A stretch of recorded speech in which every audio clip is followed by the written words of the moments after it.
Welcome to Wonderland. For those of you who've been here before, welcome back. And for those of you who've never been, welcome in. We're very happy to have you. Tonight we have Venessa Vida Kelley and Roseanne Brown, who will be in conversation talking about the new book, When the Tides Held the Moon. Venessa is a renowned Puerto Rican illustrator who's designed covers for numerous authors, including T.J. Klune, Alexis Hall, and Casey McQuiston, as well as many board games. Her new book is a historical cozy fantasy with a heartwarming journey of queer self-discovery, found family, and slow-burn monster romance with a merman, all unfolding against an unforgettable backdrop of turn of the 20th century Coney Island. And I'm going to guess that before you wrote this book, no one had ever put those words in one sentence. Yeah, probably not. So she will be in conversation tonight with Roseanne Brown, whose debut novel, A Song of Race and Ruin, was an instant New York Times bestseller, an indie bestseller, and received 6-star reviews. She's worked with Marvel, Star Wars, and Disney, among other publishers. You guys take it away. Everyone, thank you so much for coming out, especially on a really rainy day like today. We all appreciate it. And we are here today to celebrate When the Tides Held the Moon by Venessa Kelley. And so Gail gave us a little bit of a preview of the book, but Venessa, can you tell us in your own words a little bit about the story? Sure. So, When the Tides Held the Moon centers a Afro-Puerto Rican blacksmith. He has essentially migrated to New York after his sort of adoptive aunt's death to hopefully forge a new life for himself. And of course, he's met with the struggles of class and race, etc. But when this opportunity to build this massive water tank, or aquaterrarium as they would have said back then, for a Coney Island proprietor falls into his lap, he takes the commission, and insert circumstances, he gets roped into kidnapping its intended inhabitant. Should have been a mermaid, but wound up being a merman from the East River. And so this is very much a story about what it's like to be sort of caged in here, and what it really takes to sort of wield your personal power, accept yourself, and do what it takes to make things right. I just wish I could go inside your brain, because I'm just the kind of brain that looks at like Coney Island, turn of the century, merman, like, and it's like, I can make all this work in a book. It's just so fast, and you do. It's so fascinating to me. So can you tell us a little bit about, like, where did this come from? Okay, so are y'all familiar with a thing that happens every May called Mermay? I am, yes. Okay, so basically it's a sort of month-long thing where mostly like cosplayers and artists and fan artists will just like pay homage to mer culture on social media. And it was probably in 2019 or maybe 2020 when I was like, I don't think I have time to draw anything this year. But then I was like, oh wait, this image fell into my head of a merman and his period lover on two sides of the glass. And at that point, all sorts of questions just like popped into my head, where I was like, all right, how did they get there? And why is this guy dressed like that? Like, just sort of piecing things together. And from there, it was kind of surprising how easily components for the scenes and whatnot began to sort of fall into place. It felt a little bit like following a breadcrumb trail, which is why, like, even in retrospect, I'm like, God, it feels sometimes like someone else wrote this thing, because that's how clearly it just showed up in my brain, and how sometimes I'll look at it, look back at some of the parts and just be like, holy crap, I don't even remember writing this. Yeah, it was spooky. You're probably like, hits though, hits. Yeah. That's so fascinating that you mentioned that it just kind of came, because like, not only is this a monster romance, which we all love here, but like the fact it's also historical. And like, I have never written a historical. That is too much research. I'm in fantasy to make things up. But the thing is, like, especially historical fantasy authors, you have to meld that like sort of that fantastical, that sensational, but there has to be some real grounded things in there. And so the book takes place, the year is 1915, right? 1911. Oh, so close. Yep. So it's 1911, New York. And these details, like, I could tell you had done a lot of research because, like, even just on the blacksmithing and the, like, just the street names. So can you talk about, like, sort of picking, like, when you followed the breadcrumb to the setting, sort of what led you to that, and, like, kind of what research you had to do to bring that element to life? Oh gosh. So landing on the year was probably the most difficult part of it. But once I sort of honed in on New York history, it revealed itself to be the perfect year because, I mean, between Spanish flu, the Triangle Shirtwaist Factory fire, the massive heat wave, like all the things that happened in the book happened in that year. And it felt very much, especially because I was writing it during the pandemic, it felt spookily like prescient, like, and I felt like, especially, you know, given the history of like Coney Island in general, the fact that it even today is home to a lot of marginalized people, I was like, okay, I owe it to the legacy of this place to do my homework. And actually, it was Tom, my father-in-law here, who's sitting in the audience, who said, you know what would be a great place to start is go to the Tenement Museum, people. They will probably have some insights for you. And sure enough, I called them up. We had a Zoom call, and they were able to sort of like bring me into the dynamics of the immigrant community. And they were like, but you're also talking about Puerto Rican New York history. You're going to want to talk to Virginia Sanchez Carol. So I call her up at CUNY Brooklyn. She's like, you're going to want to talk to the waterfront people. So I called the Waterfront Museum. And you know, this being locked down, all of these institutions were closed, which meant that, you know, I mean, if you talk to anybody who's really passionate about a topic and for their job and they're not allowed to talk to people, like all of them were basically like, oh, sweet, you're interested. Let's have a conversation. They spilled their guts to me over, you know, Zoom calls just to be like, you know, rebuilding this this sort of lost New York history in a way that would get me as passionate about it as they were. And I feel like, you know, if people feel immersed in the book as they read it, it's really, you know, largely in part because of the people who I relied on to sort of hold my hand through all of that research. So what is the weirdest fact you learned doing all that research? The weirdest fact I learned, oh my gosh.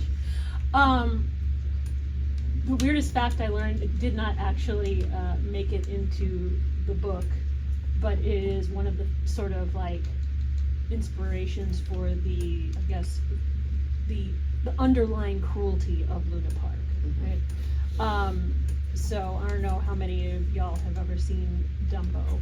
Oh, I've seen it. So many Disney movies have gotten their inspiration from Coney Island. Dumbo is one of them. But Luna Park was very famous for a very cruel act against one of its elephants. It was becoming too much of an expense and a burden to take care of this creature, and so they staged a live sort of spectacle of like electrocuting it to death. And it's one of the most atrocious like parts of Coney Island history. And to that end, I was like, that treatment right there justifies how I'm sort of approaching this like merman kidnapping thing. Like what, like not to say that Rio would have been executed, but certainly his enslavement is not beyond the pale. They would have done it. See it. With weird, I was hoping more like. But I mean, no, that's important history, but that definitely was not. I know, sorry, that was like, well, and what I mean. So the weird part about it, though, is that it is also one of the like earliest sort of home videos. Oh, like you can actually like go on YouTube and see this thing, which is like, oh my god. But yeah, that is weird. Yeah. Yeah, that is weird. Sorry. Beyond that, I'm like, what else could possibly be weird? Okay, so here's a benign weird thing. So, I mean, the thing about all of the parks is that, you know, they were by design constructed to break social norms. So you would go to Steeplechase Park, and like right at the entrance there was like floors that would spin, and the whole intention of that was to basically have strangers walk through the door and like usually like men and women have them fall all over each other, and it was like this very like ooh, you know. It's 1911. Yeah, exactly. It's like, oh, they're showing ankle. No, they're not just showing ankle. Like the whole dress goes up. Yeah. So, people would essentially like just release themselves from, you know, socially constructed behavior and whatnot, like right at the gates of the park.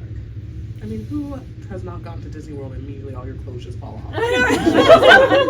You go into it's a small world and you come back out and weird things happen on that ride. All right, so you've talked a little about the world. So we have two main characters here. We have Benny, who is a recent immigrant from Puerto Rico, and then we have Rio. And so the thing about having two main characters, and especially in first person, making them sound different is so hard. And you pulled it off wonderfully, because I was like, oof, I have not done that because that's a lot of work. I don't want to do that. So can you tell me a little bit about crafting these characters and particularly making sure their voices sounded so different on the page?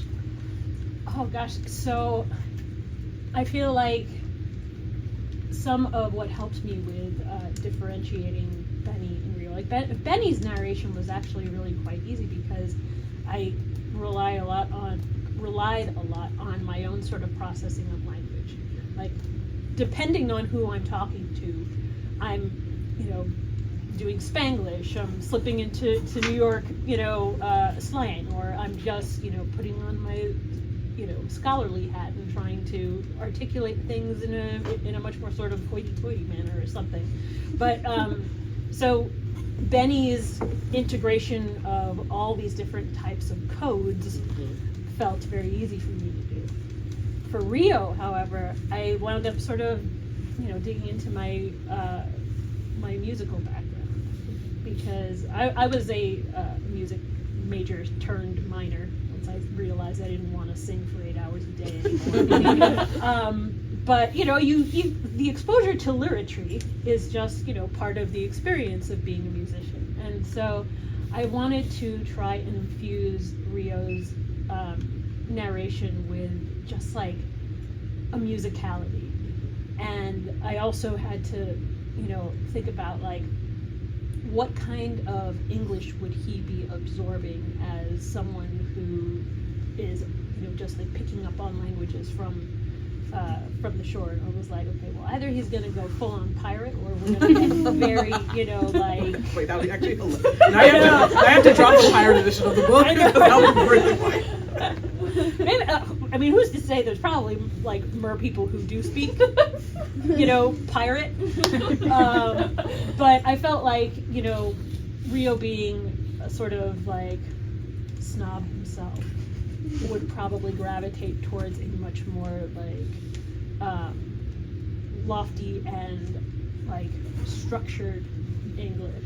Yeah, I noticed that when I was reading it. It was like Rio's chapters it was this elevated kind of like elevated sort of speech and elevated cadence, and then you get back to Benny and he's like, bless his heart, he's a little rough around the edges, and he can just be like, yo, what the fuck? Sorry, I don't know. Sorry, I probably should not curse. It was a delight to flip between them because they're so different but work so well together. Oh, thank you. And so this is primarily a romance, and so can you kind of talk a little bit about like bringing in that romance, like bringing in that chemistry and that like kind of building that? So a lot of, I think, what created chemistry between Benny and Rio is the fact that they are sort of inversions of one another.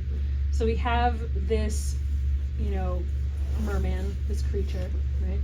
And he is visibly half man, half fish. Yet somehow neither. So he's both and neither. And similarly, that's Benny from an interior standpoint. Like, Benny is like the poster child of colonialism, in that, you know, when we talk about hybridity, we're talking about someone who is displaced from this location, who comes to this location, and for better, for worse, the business of those two cultures sort of like coinciding in this person's psyche makes them neither this nor that. And so Benny is, as a result, very fractured, and his sense of self is missing in the beginning of the book. But on the other side of the glass is a biological representation of what he feels inside. But for all intents and purposes, Rio is completely integrated. He knows himself. He, you know, values himself, like the whole business of guarding his voice. And so through that kind of like mirror inversion, I think they have a lot to talk about. And then of course, you know, I felt like it was really important, given the nature of Rio's captivity and whatnot, that both of them experience what it's like to make amends. Like, I get really frustrated sometimes when I'm reading a novel and there's like this humongous like infraction, and there's a forgiveness moment without really any action taken to make it right. There's no repair. We're supposed to move forward with it, but the repair has not actually happened. Exactly. Yes. Exactly. And so Benny is on a journey towards like truly making amends for what has happened to Rio, and like in the process discovers his own sort of agency. I don't want to spoil anything for y'all, but like I remember that first scene when Rio's first captured, like that's that whole like I was just like, my heart was like, I knew it was coming because it's in the like thing where it's like, yo, this mermaid's getting captured, and I was still there like, oh my gosh. And I think part of how you're able to get that reaction is not only are you an author, you're also an illustrator. Like Venessa actually illustrated not just like the cover, but all of the illustrations throughout the book, and so you can always tell when someone also has like a strong like grasp of the visual arts, not just the literary arts, because it shows in the writing style. Like it's so almost cinematic, and you have this way of like bringing the reader into the scene, not just emotionally but visually. And so I want you to talk to us about that a little bit. Like, how do you feel being an artist impacts your writing, or vice versa? Oh gosh, that is an excellent question. I feel like if that is something that comes through in the novel, it's probably because I spent a lot of my education looking at literature through the framework of film. So I was an English major with a film concentration, which meant, you know, learning all about storyboarding and how to construct a scene. And so as I was writing When the Tides Held the Moon, if there was a scene in particular that felt very like important to me, I'd take a break and I'd draw it, which is how all that concept art showed up on my Instagram. And then that way, like, it was almost like I had created the set and I could walk around it. And I could, you know, identify how, you know, light would be streaming in and things like that, and what sort of a mood that was going to create. Because especially now as I'm working on a graphic novel, all of that is like constantly in my head, like not just dialogue, not just narration, but also like, you know, the way I want it visually framed in the mind of a reader. So, you know, one of my favorite moments in the story visually is when Benny first walks behind the curtain, and the entire like stage area is dark, but there are these milky patterns, like swirling patterns on the world. Like when you go to like the pool and you see the reflection of like the water on the walls and stuff like that, I was like, I knew that scene needed to feel like Alice stepping through the looking glass. Now you're saying, I totally see it now that you're saying that, especially the mirror world feeling and like the way the glass. So sorry, we're just getting deep English major. And what did the water mean?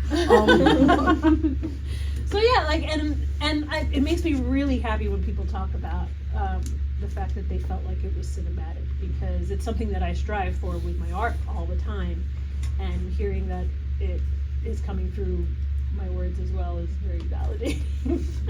So I have to ask, do you ever draw your own fan art for yourself? Is it fan art if you're drawing of your own characters? I don't. I call it concept art. That's what we're calling it. That's how I give myself a pass. But like, it's funny because I've been obsessed with these two since the moment they popped into my head. Like, Benny and Rio feel like extensions of myself, and you know, now that I'm moving away from them and onto these other characters, I'm like starting to feel myself falling in love in that same way all over again. So I was like, oh boy, Instagram's gonna be lighting up again soon with concept art. I know. I definitely have my own alternative fiction of my characters that is not actual like canon stuff that I've written. That oh my god, I love that. It's transformative works of your own work. Exactly. But it's like just that feeling of like you've been in the world so long. Like it's just it's hard. Like I don't know how many words do you think of the book didn't end up in the book? Like my first book, I think I wrote around 400,000 words, and the final book was about 120,000. So that's like 300,000 words that did not make the book. That is amazing. That is a chunky. I'm an overwriter. No, my problem is I write too much, and so my problem is all of my editors are like, "This is great. Now we have to cut 3/3 of it," and I'm like, "That's all. That's the whole thing. I can't do practice." Okay. Can you tell them I'm not a mathematician? Oh my god. So, was there how much extra do you feel you had, or do you feel like you wrote it very tightly? Oh, I had a book. Okay, so this is all behind the scenes fun and games, but basically, I had a manuscript that started at 140,000 words. Ooh. That manuscript did not have Rio's POV in it. Ooh. That's a lot. So, then add to that the sort of mandate from my publishers, which was, okay, this is going to be a very expensive book to produce. And like when you pick it up, like open up to any page and just run your finger over the paper. Like it is very specific paper to be able to handle 2 tone inks. And so they were like, so we've done the math, your page limit, including back matter, including, you know, like front matter, the whole 9 yards, is 464 pages. You cannot exceed that number. And I was like, okay. And then my editor was like, okay, I'm in love with Rio's voice here, and I want you to carve out room for it. So I wound up cutting, or rather she told me to cut about 40,000 words from it so that I could build back in another maybe like 10,000 words. And what that wound up doing was I wound up cutting up like 60,000 and putting back in a bunch, because I was giving scenes that were told from Benny's POV back to Rio, and I was building out scenes of, you know, like between Rio and his captor Morgan, and just like the further we got along in the production schedule, the more this became a surgical thing, because at that point we'd taken what was a potential 100 illustration long list and truncated it down to, you know, the 27.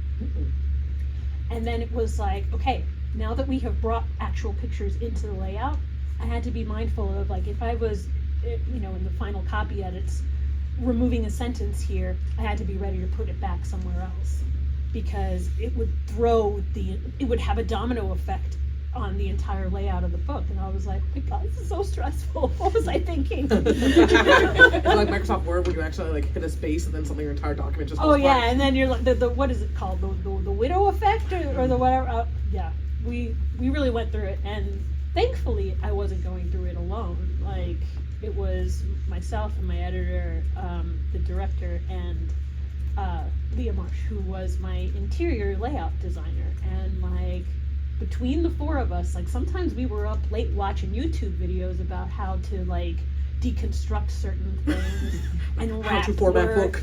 Yeah, because, you know, they had never done a book like this before, where they had to have like illustrations inlaid and wrapping text around it and things like that. So we were all like doing a crash course, and yeah.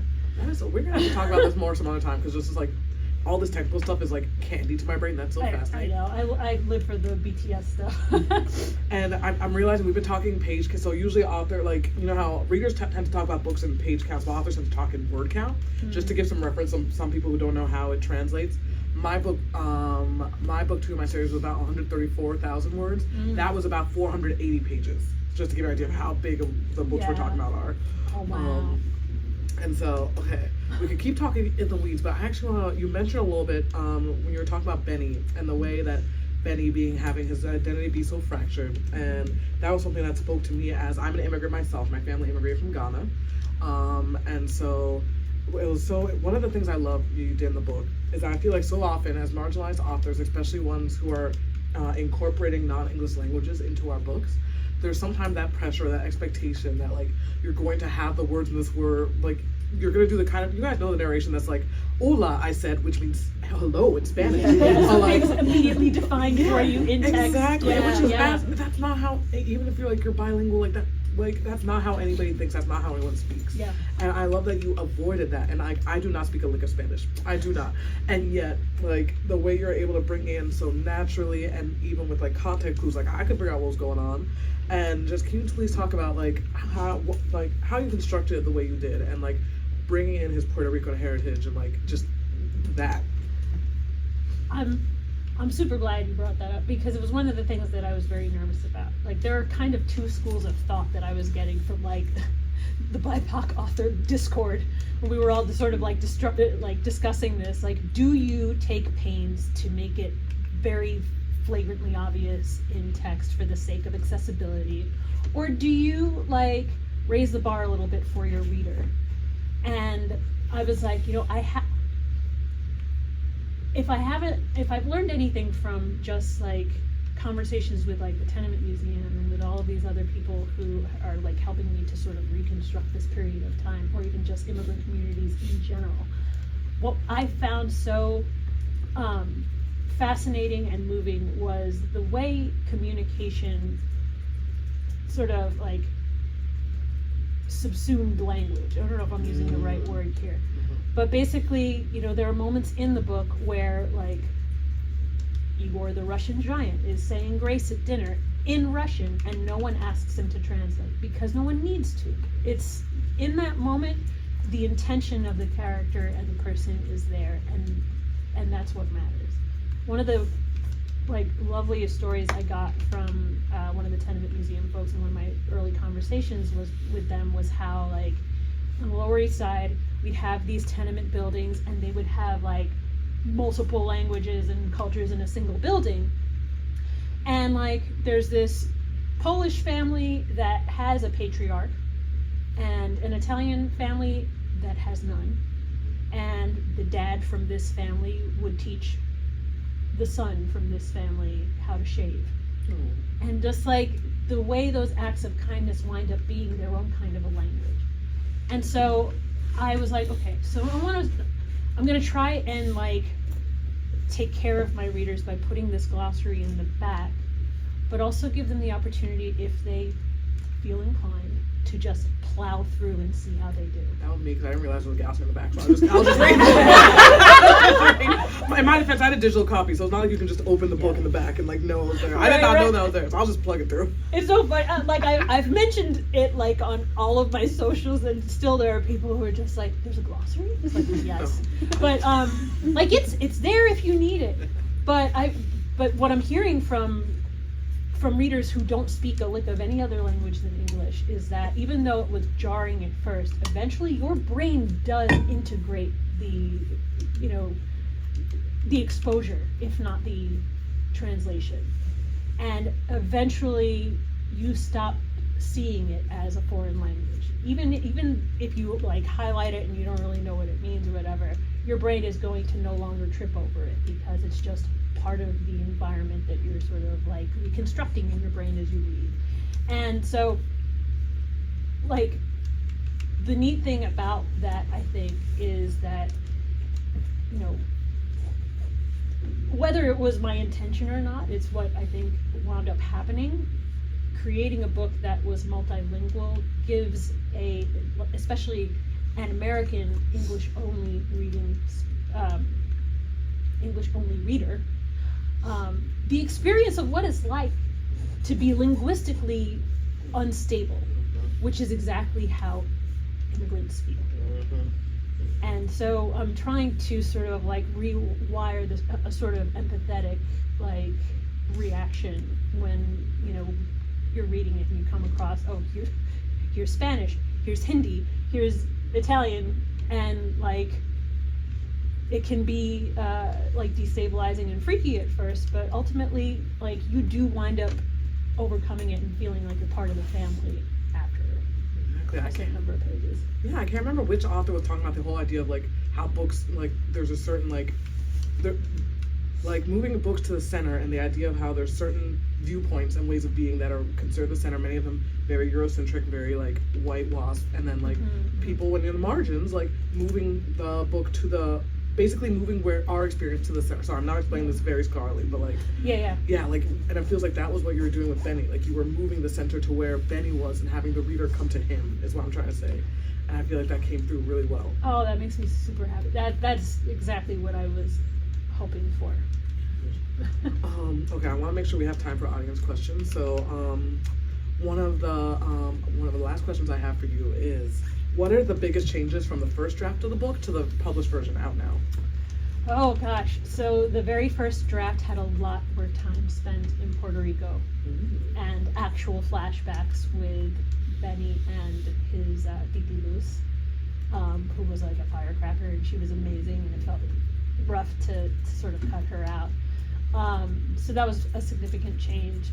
I also had a scene with the menagerie that ultimately got replaced with the dinner, in which they were all just like together and playing a game called, oh gosh, and now I don't remember this game, but it was from back then, and essentially you had to put something of value into a hat, and there would be one person who had the permission to pick something out of the hat, and if you picked that, you know, someone's treasure out, you had to essentially dare them to do something or tell a story or like whatever, like do a dance. So it was like an old world version of Truth or Dare, basically.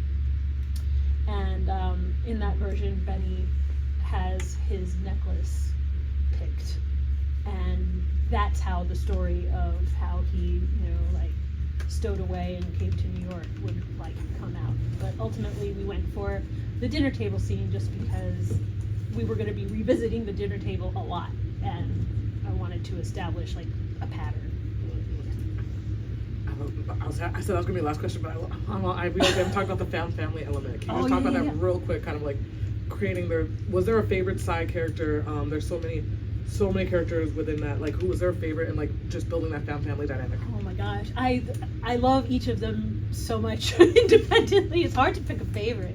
I would say Vera, the fire breather, is hits close to home for me, because I mean, if she were living today, she would not be she would be they, and a lot of her experience of trying to sort of like grapple with her gender identity is, you know, and that part of her being essentially healed when she's on a stage, like that hits very close to home for me.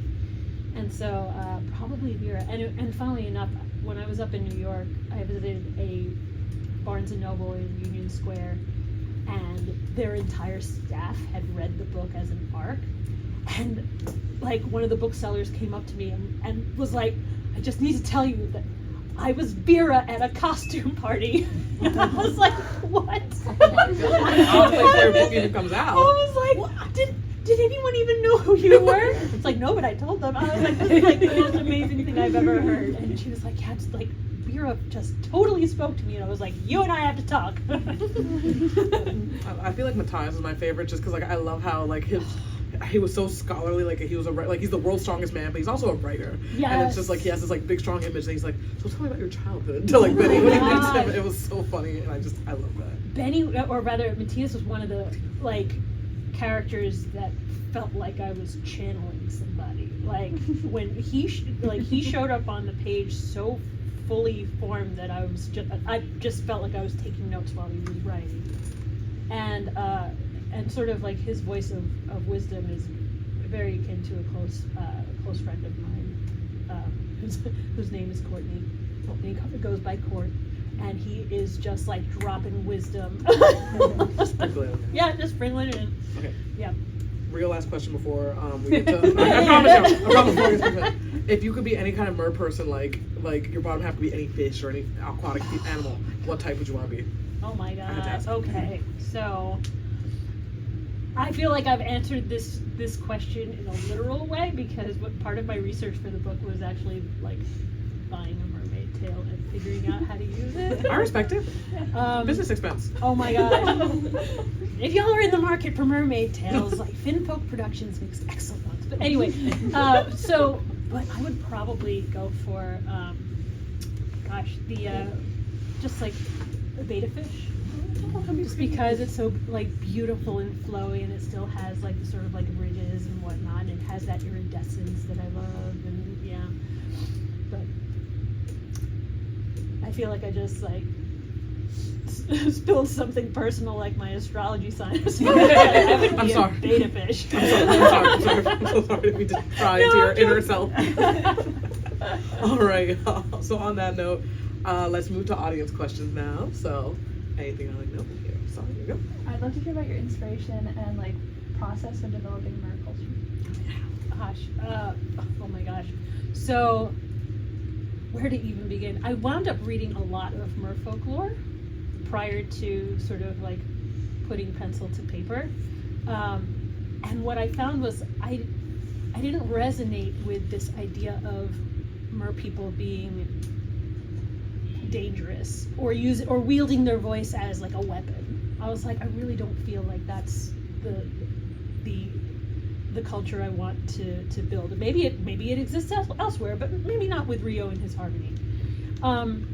Because when I started going down the rabbit hole of like mer performance culture, because there are like aquatic performers that are like doing their thing at aquariums and like offshore shows in Las Vegas or whatever, what I found with them was, number one, mastery of their breath. They stay under for a long time. They stay under for such a long time. And now that I've done it, I know exactly like just how you really fight with your mammal brain underneath the water. Like it wants you to come up for air, but these people have somehow gotten so comfortable that they will literally breathe out air so that they go deeper into the water, and then they can just like do their thing, convincing their bodies that they don't need to come up. Because free divers will tell you, your blood is oxygenated enough. What your body really wants to do is expel the carbon dioxide. And so you have to essentially trick yourself and condition yourself into being like, no, you're fine, you're okay. Just hang out here for a little longer. And that is so hard to do.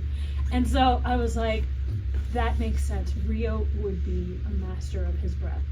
And as for his voice, that was also inspiration I took directly from, a lot of the mer performance community, because these are people who are very intentional with the way they use their voice. They're using it for conservation, to raise awareness about freshwater fish and things like that. And so I was like, I love the idea of Rio's voice being something that he needs to protect, because he knows that someone could wield it in the wrong way, and just finding, I think, a connection between Rio and that world, and something that I'd heard someone say, like either in a sermon or in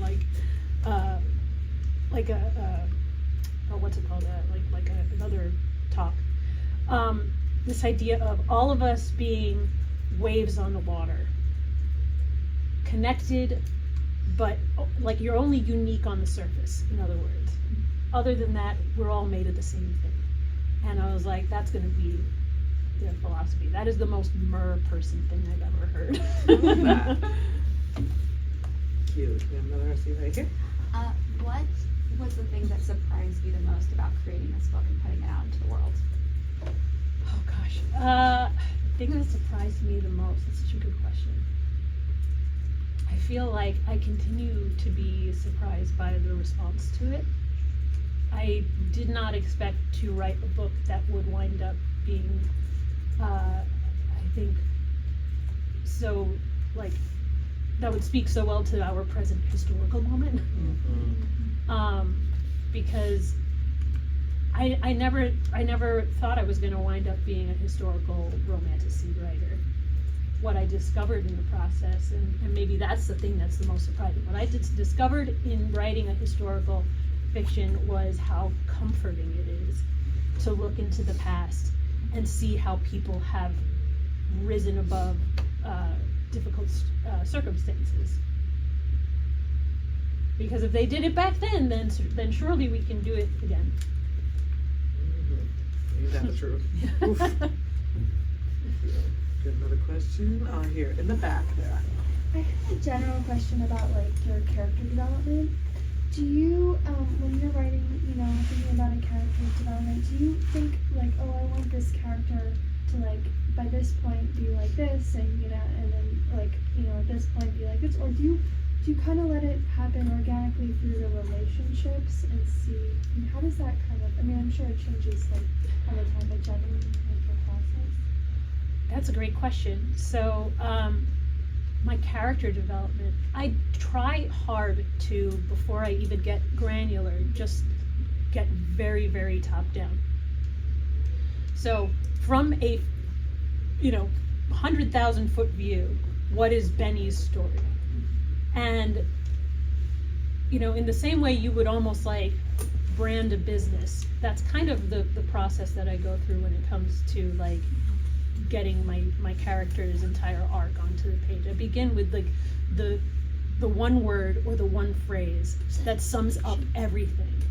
And then from there, I get more detailed. So for Benny, he is in need of self-acceptance. That was his word. So from there, I was able to locate the beginning and end of his story. In the beginning, he is self-negating. He's very fractured. He doesn't know who he is. He can't stand up for himself. Like all of these qualities sort of emerged. And what I wanted was, for that point B to be, he is whole. He is, free. And from there, you've got your sort of like beat sheet that you can follow. I don't know if you're familiar with like the save the cat method of writing a book, but it very easily sort of takes you through what makes up probably most of the mainstream fiction that we consume. So we know that there's an inciting incident. We know that there's going to be fun and games that gets you to this sort of peak moment where you think everything's fine. Oh, but then it's got to drop off a cliff, and he's got to have his like dark night of the soul. Like these things are universal in, well, especially in like Western media. So I already had that, I think, sense built into me from just consuming stories from when I was a kid. Like so many of our favorite stories follow that arc. And so I was like, okay, so this is how I want the trajectory of Benny's story to be, and how can I then expand that to include these other characters? How do I expand that to include someone who he's meant to fall in love with? What's their journey? And, it would be easy enough to just like hand him a love interest, but it's much more interesting to hand him a love interest who is on their own path. And where does that diverge and create tension and things like that? So, to make a long story short, it's a little bit of both. It's planning ahead and having an overarching sense of where I want things to be, but then also being true to my characters in the given moment and seeing what's natural for them as they get to know each other and go through trials and tribulations together. Thank you. Yes, right here, please. Yeah, so there's a lot of significance in the names of characters. Mm-hmm. So like what was your thought process behind the significance of names in general, but also like each character's name and where it came from. Oh, totally. Okay, so it's a fantastic question. Just starting with Benny. So Benny's Spanish name, or his given name, is Benigno. And apart from having multiple Benignos in my family, I know that that name basically translates to benign. Like, he is, like, that is his sort of like biggest trait, I think, is that even when he's not doing things right, his intentions are good, he's trying really hard, and he tries, even when he's in these dynamics with his oppressors, to come across as benign. I'm not a troublemaker, you know? So that was definitely why I picked that name. For Rio, it was certainly, you know, that dichotomy of like rivers being both beautiful and devastating. You know, Benny sees in Rio like this beautiful threat at first, and but of course Rio sort of accepts that name because Rio comes at it from the standpoint of, he looks at me and sees the currents, and the currents are the sort of like spirituality of his kind. And then like for other characters, Sam Morgan, I know that the name Morgan is like related to, I think, like fishing. Like the origins of that name have something to do with like mariners. And like Navia, who is the Punjabi little person in the cast, is like, her name translates to essentially someone to be exalted. So I gave her a name that is much bigger than her stature, because that's her personality. So I tried to be very intentional, and everybody, like even Eli and Emmett, the two of them were actually inspired by a real set of fake conjoined twins that were like sideshow acts back in the day. One of them was missing part of his leg, and they just stuffed each other into a pair of pants and pretended that they were related. Anything back then. Yeah. Well, and that's like, they could get away with it because this was like before science had figured all this stuff out. And actually, the sort of like advent of science was the thing that made sideshows peter out, because all of a sudden it was like, oh, these poor, you know, these are people put up on a stage. We should be, you know, finding out what's wrong with them. You know, that's a whole other thing.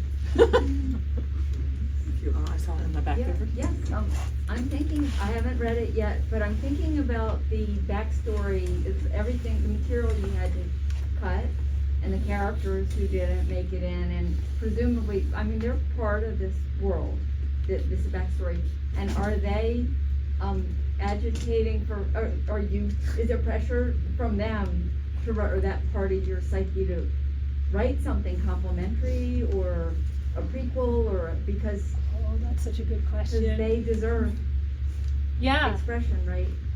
You know, and It's easy for me to say, but I do feel sometimes like there is an entire story for Titi Luz that deserves to be told.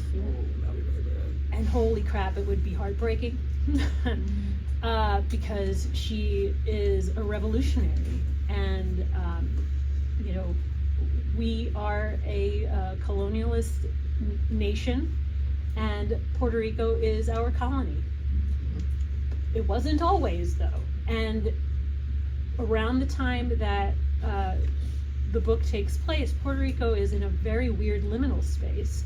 It's prior to the Jones Act, which is to say that Puerto Ricans have yet to get American citizenship, but it is also after the Paris Treaty, in which case it's property. So there are an entire group of people who are like, no, but we can change this, right? Like, we've been trying to be free, and America promised we would be free, and they gave it to Cuba and they didn't give it to us. And so you know, the whole business, and then Benny talks very briefly about what it did to her health to essentially lose that dream of independence. So yeah, there's definitely, like, of all the voices that I had to cut, I feel like hers is the strongest, sort of like crying out for acknowledgement or validation. I feel like if you wrote that, it'll just be like, your readers just be like sobbing for like 300 pages. Like, it would just be like beautiful, but it'll be, ooh, that'll be rough. Although the version of Diki Luz that I had written prior to cutting her out was actually very like witty and just like had a sort of dark sense of humor. So it would probably be one of those like sad books that you are laughing and crying at the same time. Yeah, that's a great question. Right here.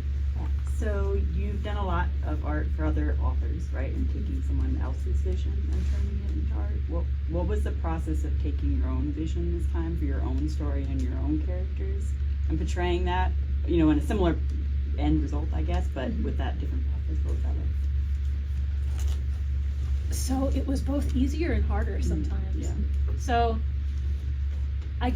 what I can say is that workflow wise, I took a lot from my experience doing the end papers for Casey McQuiston, because even though they are just 2 end papers, they were stuffed full of scenes, and that meant that Casey and I essentially had to go back and forth to whittle down a big list and see what deserved to be represented and how to jigsaw it together into this, you know, this published thing. And that was like my test run. Because from there I was like, okay, now I know what this spreadsheet's supposed to look like. I'm gonna make the spreadsheet, and I send it to Erwan with the intention that they would cut it down, and they added like 20 more. It's like, I'm like, y'all are not helping. Because they basically like passed it around internally to the people who had read it on staff, because it was like everybody had to read it before it, you know, got cleared for acquisition. So anyway, so it helped having a collaborative atmosphere, because sometimes I think when you're doing it for yourself, like, you can get very like, you know, kind of like, what is the word I'm looking for? When you're like staring too long in the mirror and all of a sudden you're like, I don't see a face anymore. Yeah. So they kept me honest, and they were able to also, you know, maintain my objectivity with regards to what was important and what was not important and whatnot. Because I still, you know, I still have my fave scenes that I really wish I could have drawn, but for better or for worse, we had a limit, and you know, I felt better sort of letting go of those things, having somebody being like, okay, we talked about it, and yeah. No, 100%. Like, the best editors, like a really good editor is good at letting you let go of what you actually don't need, but not in a way that makes you feel bad about it. Because I think in my first book, we had like, probably like 9 pages dedicated to, I don't even know what. It was like something to do with his grandma, and I was like, it's so important, it's thematic, he loves his grandma, we need it. And she was like, no one needs 9 pages about his grandma. And you know what? She was right. Yeah, like, I know, right? It's like those moments where you're like, but it's art, and it's like, It's the whole kill your darlings. yeah, that's the thing. Like, that's why I found darlings aren't people so much as they are, for me at least, it's like concepts. It's like Yes. there's concepts you need to let go that hold the book back. That's exactly right. Yeah. Do you have any more questions? I actually also had a question about the art. I think you said that you originally drew them in black and white. So I was curious about the process of when did you decide to do it in two-tone? How did you change the drawings from black and white to two-tone, that sort of thing? That is an excellent question. So funnily enough, we filmed a little like documentary that's going to air on YouTube on the 29th of this month.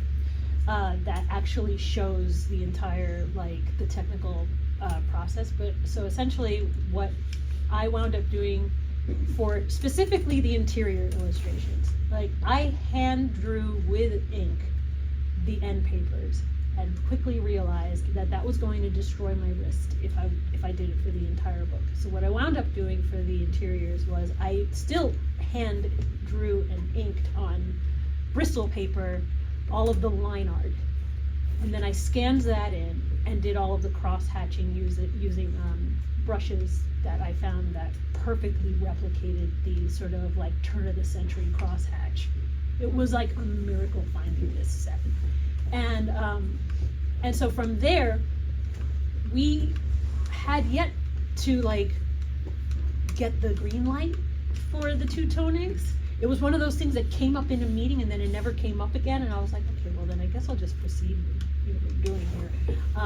But then like Cass sends me an email and she's like, we just got cleared for the inks, and I was like, oh, yay. Didn't know that was going to be an issue. I didn't know it was going to be, because, I wound up, not thinking in terms of which layers I wanted to be blue. Right. So, Cass stayed up till like a ridiculous hour watching all these different tutorials to figure out how to essentially not just extract the layers to different inks, but to maneuver saturation as well. And so she taught me how to dissect all of my pictures into layers that the printers could then read as black versus the Pantone that she had selected. And sometimes it was literally like, bloodshot eyes. I'm staring at this thing. I'm trying to outline perfectly the shape of Rio's body, and I'm just like, oh man, I'm thinking too hard about his spins right now. But the effect is cool, and it was worth it in the end. And what I will say is that for book 2, now that I know what's potentially going to happen, I will be prepared. I have a question. When did you sleep during this process? Oh my god, it was I'm just like, oh my gosh. it was bananas. I look back on it, it's just like it felt like putting the wheels on a race car as it's already flying down the track. So how long did everything take from if you sold the book to a company? How long was everything? Oh my god. So from outline to research to final publication was 5 years. Well, that's actually less time. I thought you were gonna say 8. But that also I think shows how fast we were going towards the end there. Especially in the final sort of revisions and whatnot, it was just like, all right, hurry. Which is why it one of the things that drove me insane, somebody asked about difference between draft, you asked about the difference between the draft and the final. So in the arcs, I had to just slap band-aids all over this manuscript because halfway through it they told me, all right, we got a green light to do full illustrations for the arcs. We're going to test out the inks. And I was like, oh crud. So I just zipped through and I tried to patch up the holes as best as I could for the arcs. And of course, there's one historical reference in there that is fully fleshed out in the final that was not for the arc, and it's the Igorot village. Yet another of not just Luna Park but Dreamland's sort of sordid history is that they had a commune of Filipino natives contracted, they were paid, to be an exhibit. And I was like, I need to at least reference this in the book because in addition to Puerto Rico, it was also the Philippines that they conquered during this Spanish-American War. And here's what they did. They showed them off to say, look how fantastic we are and how crude and barbaric these people are. They were doing choreographed stuff. And so anyway, the reference is very short in the arc, but in the final manuscript, I get the opportunity to say that at the time that Benny and Sonia are walking past the sort of abandoned, parts of this exhibit, these Filipinos have already advocated for themselves and gotten this exhibit shut down, and its proprietor thrown in jail for fraud. So there's like a gap there of like a few years. But obviously I didn't get an opportunity to like finish putting that in the arcs. So there were a bunch of people who were like, how come they didn't save the Filipino natives with Rio? And I was like, they weren't there. I was like, but also let's interrogate the impulse to hold a bunch of marginalized people accountable for the sins of white men. It is not the menagerie's job to save these Filipino natives. Exactly. Yeah. I think on that note, thank you all so much. I think we're gonna transition to our signing now. Thank you guys so much. Thank you, Vanessa.